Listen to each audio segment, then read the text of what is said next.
Hey, Ogo, thank you so much for being here. I'm excited to have you today to talk about working with investors. Thank you, thank you. How are you doing?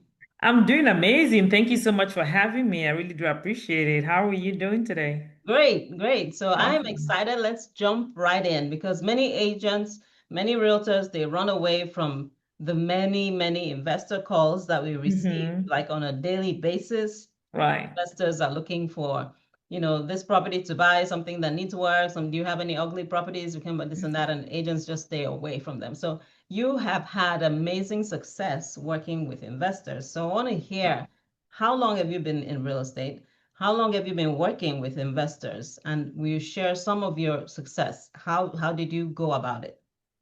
Okay, awesome. Thank you so much for having me. I really do appreciate it. Again, my name is Ogo, and I've been a real estate agent for 8 years now. I started real estate 2017, but when I did start, I started as a part-time agent because at the time I was still working my full-time job. I used to be a teacher, teaching middle school students prior to now. And then after doing real estate for 2 years, I decided to jump in 100%. And that was the best decision I made. Love, love, love, love it. And so my real estate journey has been really good. I can't even complain. I've met amazing people. And working with investors wasn't something I planned from the beginning. It just something that happened from one client after another, right? But I know why, and I can understand why a lot of agents, don't want to deal with investors. It's a lot of work. I can tell you that right now. But I'm very picky with who I work with. And I first of all try to understand why they're trying to invest in real estate. Because people invest for so many different reasons. I have clients that just want to flip real estate, just go in, buy properties, fix it up, buy rundown properties, fix it up, and put it back on the market to sell. Then I have others that want to hold. Those are my major clients, those that want to buy and hold for long term for whatever reason, either for cash flow or for equity down the line. So those are really my clients, the people that I work with more for whatever reason.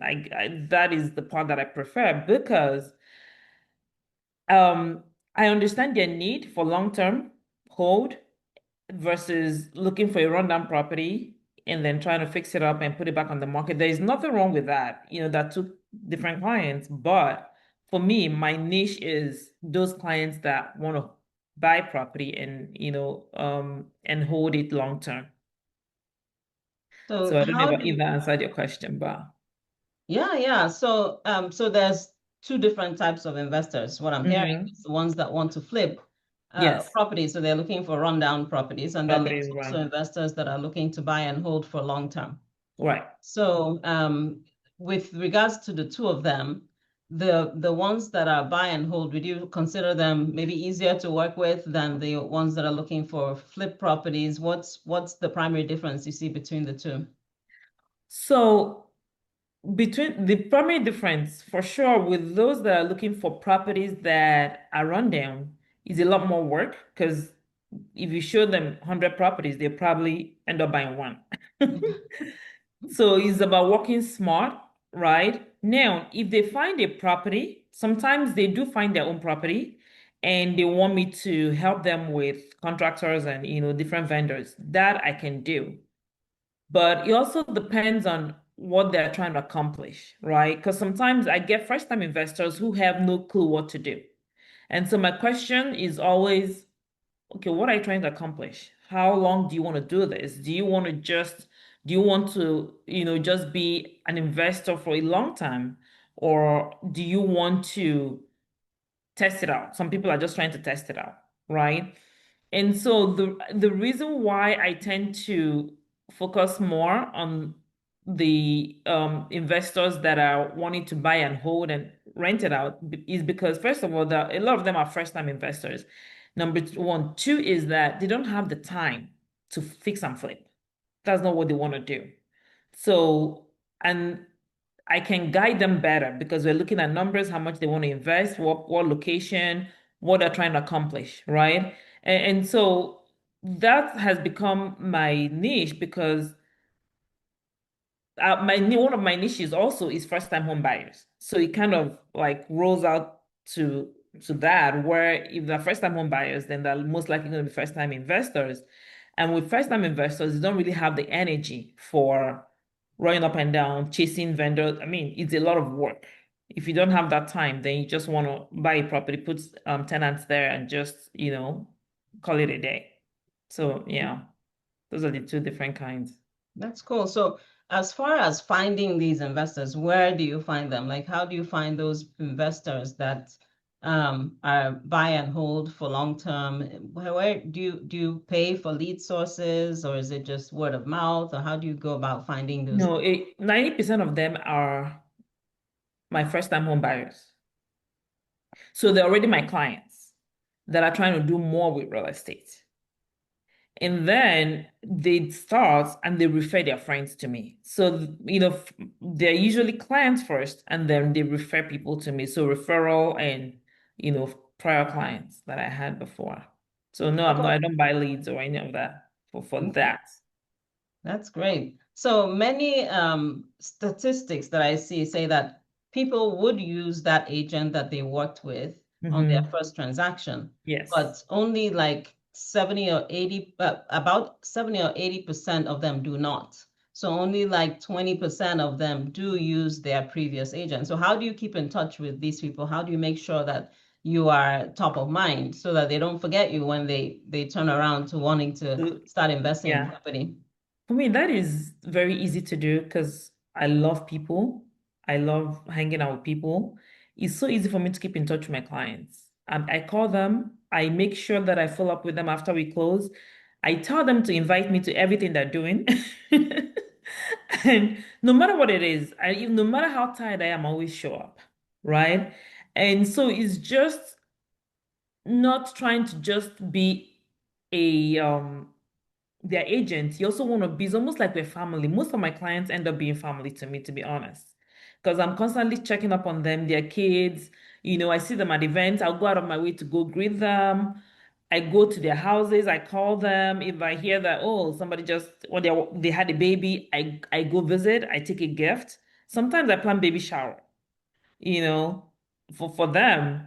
But it's just easy for me because I just love people. I love to be in touch with. It's easy for me to keep in touch with people. But a lot of what agents do wrong is they sell that home and they keep going. They don't think about following up on them, reaching out to them, making sure they don't need anything, or even asking for referrals. A lot of agents don't do that. Is they see it as a transaction, and that's it. But that's where you do get it wrong because if you don't follow up on them, how are they going to know that you exist? That they will actually feel like you treated them like a transaction.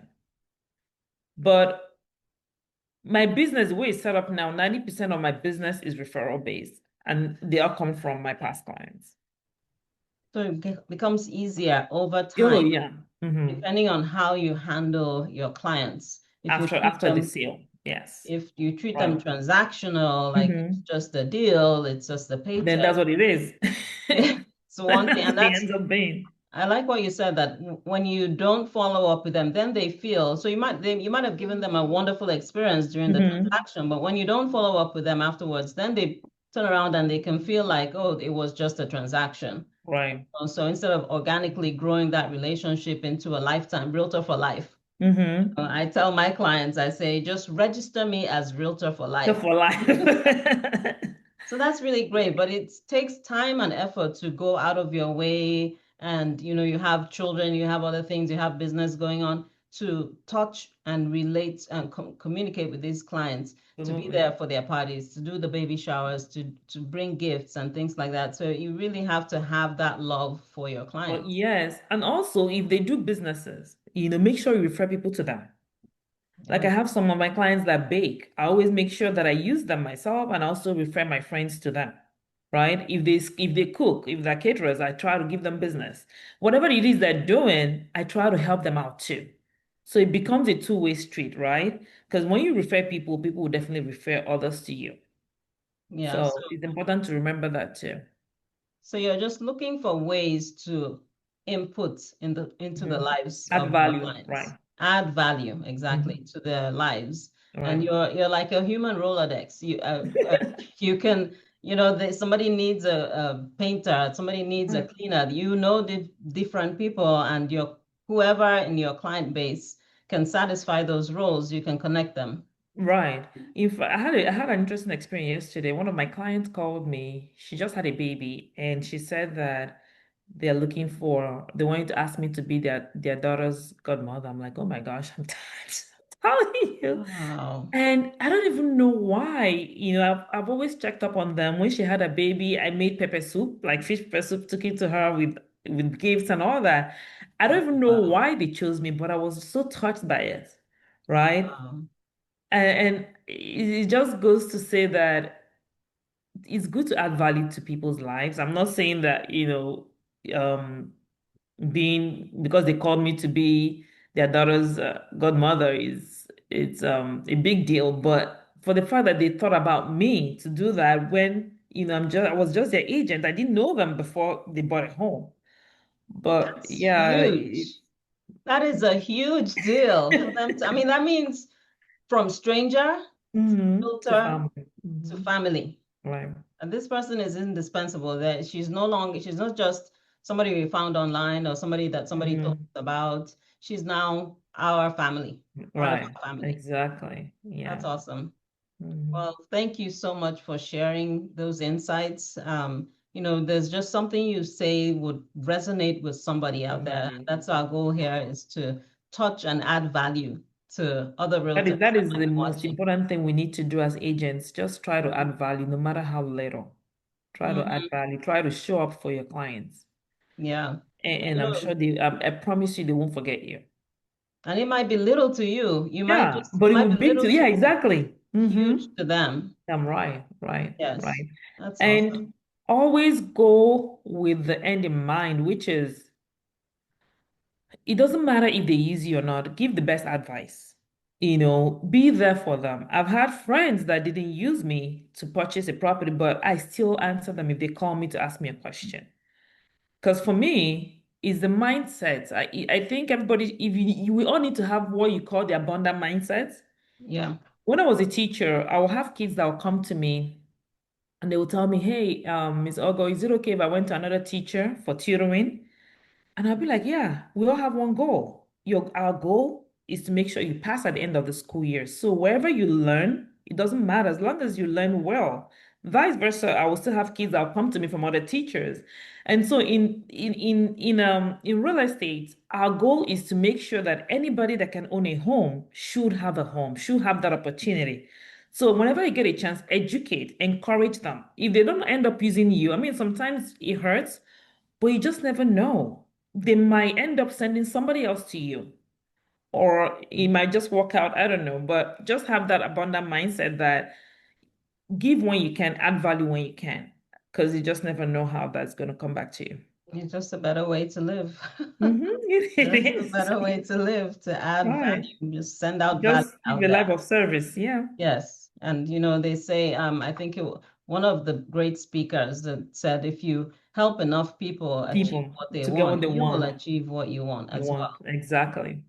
Yeah. Awesome. People will go out of their way to help you too, Yes, even yes. when you least expect it. So yeah. Well, Olga, thank you so much for sharing your wisdom, your insight, your mindset, on all your tips about investors as well. So thank you, thank you. So what area, if people are looking for a realtor to add value to their lives, what area do Do you I serve serve? in? I am in San Antonio and surrounding areas. I also, yeah, of course, we EXP or in EXP, we do have partners in all 50 states. Yeah. So it doesn't matter where the person is, we can always help them. But I am in San Antonio area. So yeah. Well, thank you for being here. We Thank you so appreciate much it. for having me. I really do appreciate it, and I hope I was able to add value to your show today. Oh, definitely, definitely. Thank you. All right, have a great day. You too. Bye.